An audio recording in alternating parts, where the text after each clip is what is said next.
Going to have a look today at a track which is really one of the tracks that I've probably played the least guitar parts on in recent times. This is an exercise in restraint, if nothing else. The track is from the artist in California, Make West, and it's really a lovely demonstration of the pedal steel and acoustic guitar, the bass and drums that are already there, as well as the vocals. It's already sitting great. It doesn't need a lot of heavy guitar parts. There's nothing note heavy on this. So really it was digging for parts that could complement what was already there, just to give it some extra weight in a few sections and a few melodic hooks. There's barely any overdrive on this track. It's all clean. I overdubbed a solo at the end, which the producer may or may not use. It's really clean throughout, some kind of ambient parts, and I thought it'd just be fun to look at the kind of tones I was trying to dial in for it, and the approach to take when it doesn't need big in-your-face guitar parts, and instead it's about just adding to what's already there. So I'll play a section of the track now. This is kind of the intro going in. There's effectively two main sections. There's kind of a verse section and a chorus section. So here's the acoustic intro. You hear the band come in.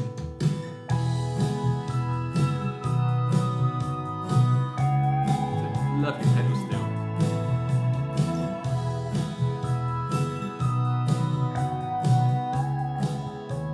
Harmonically, this is pretty consistent all the way through. We're in E major. The chords are essentially going E to B, C sharp minor to A. You may have heard already, it's got a really nice floating sound. The chords are full of open strings on the acoustic guitar that's already there.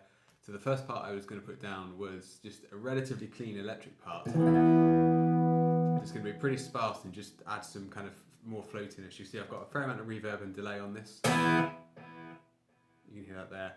If I was to hit it hard, it would crunch up a little bit, but it's going to be quite laid back in how I approach it. Voicing wise, I was leaving the top two strings open the whole time. So standard E there.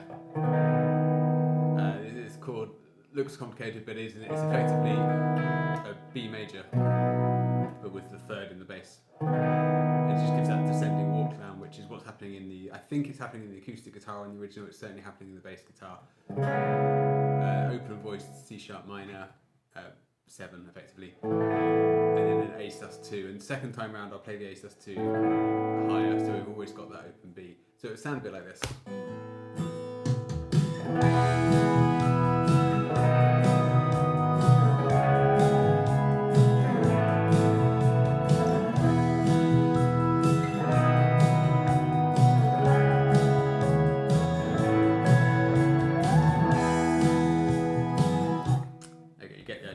So that's just going to add some weight one side of the speaker. There's enough space that I'm going to add a melodic hook on the other side of the speaker. I think this is going to be really simple, a very straightforward melody, but it's going to sit well against the pedal steel and the vocal melody that will come in. So let's have a look at that. The main guitar hook I added to the song, which really happens over the choruses and over the intro, and I put it over the outro as well. It's really one of the simplest hooks I've written on the track in a long time. It's a clean, very clean amp, so it's a Princeton model, middle pickup here. You can hear there's a tremolo pulsating, which is tempo synced with the track along with the delay. There's a fair amount of delay. You can hear that. But because of the nature of the part, you don't really hear the delay. So over that repeating pattern, it was basically a 4-note, quarter note idea. It was the first, and then the variation of it.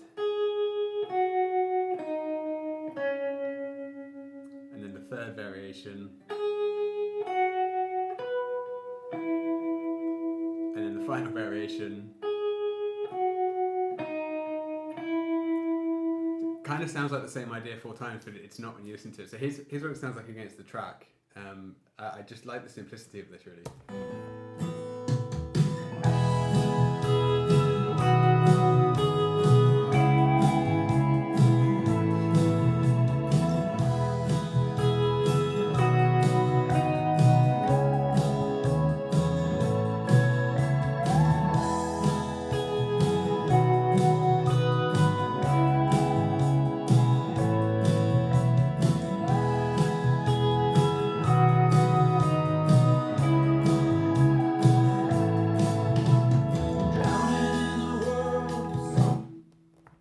It doesn't get much more straightforward than that, but it just seemed to fit against everything else, so I left it in. It ended up throughout quite a lot of the track.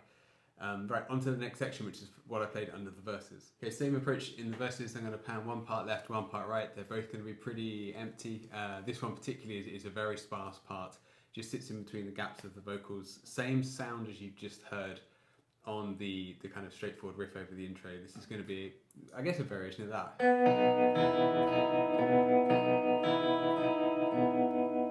you're kind of playing an E major 7, but over every chord. So it sounds different as the chords, as the chords rotate against it, it sort of mutates against them.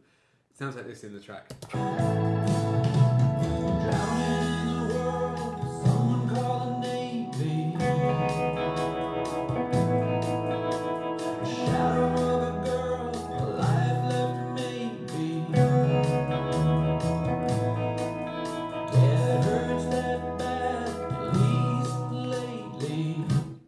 It's like a calling response into, there's a vocal phrase, then there's a gap. There's also pedal still in there, hence not wanting to be too busy. And there's one other part I'll show you now that I added in the other speaker.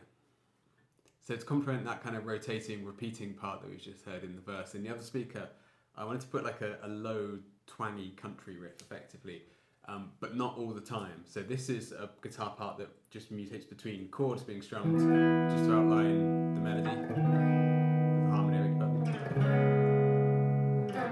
and then a low riff that went.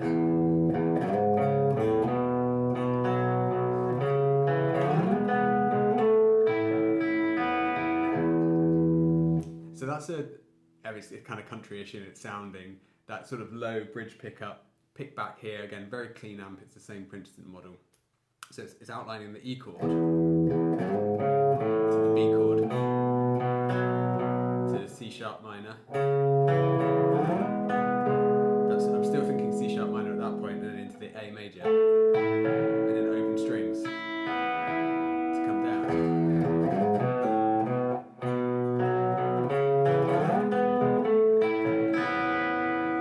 It's the kind of part I like adding.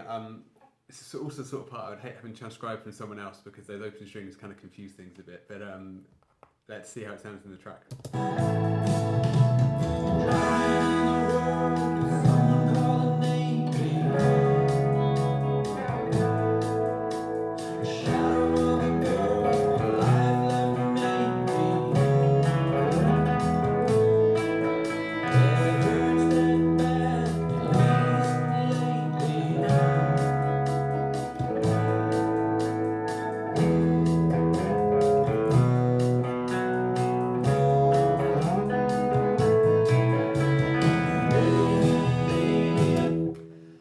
That was the verses done. There's one extra part added over the chorus that I'll show you now.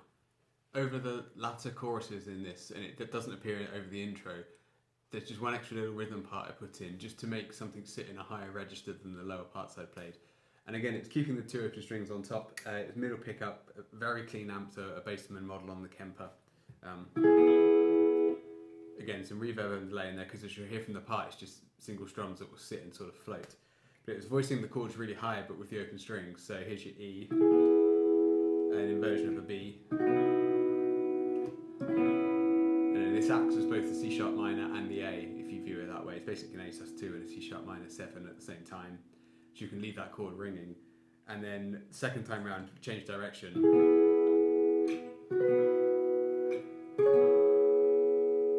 Really testing the intonation of the guitar there, but it seems to be okay in the track. So it's, again, viewing a B, I guess a B at 11, and then kind of A major 7 / C sharp minor 7 there. So I'll show you how that just sits panned away on one side and just add something later in the track.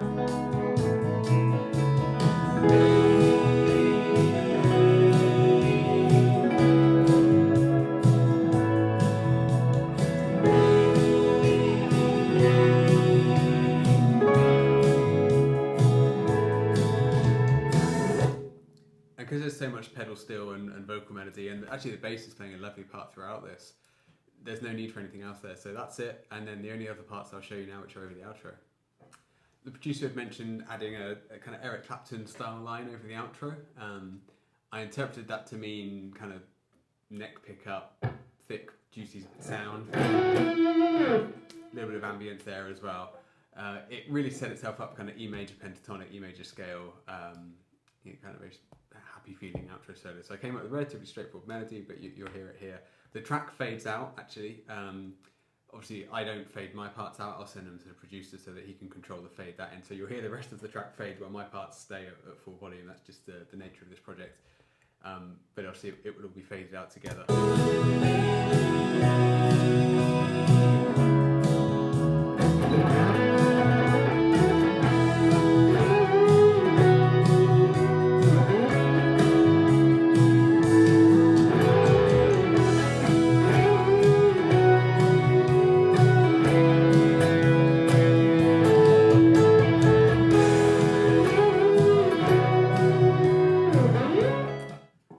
The final request from the producer on this track was to add a slide part over the outro, which mimicked the melody of the pedal steel in the intro.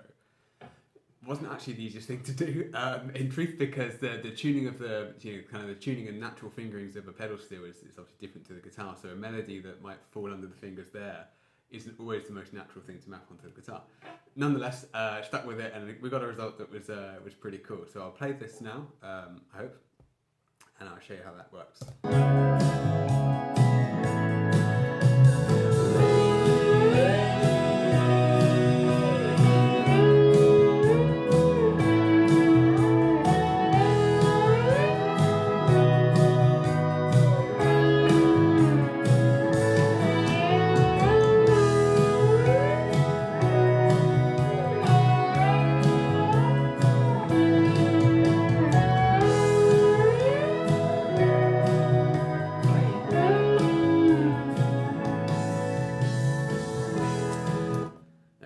Concentrating face. So it worked. The trick with the part of that is kind of digging into it a little bit and trying to think about which strings are you going to cross on, which notes are you going to pick, which notes are you going to slide in and out of. It all seemed to work okay in the end. The producer was happy with it. So that's the whole track we did. As I say, the solo was really the only mildly note heavy part that was in there. The rest of it was all just complementary parts to just add some weight and kind of width to the other parts that's, they can bring the guitar parts maybe hard left and right, and it would just give it a bit more of a stereo spread. So as always, it was a really fun track to work on. I hope you enjoyed the insight into some of the kind of tones and thinking behind the parts there. Leave a comment below, and I'll see you next time.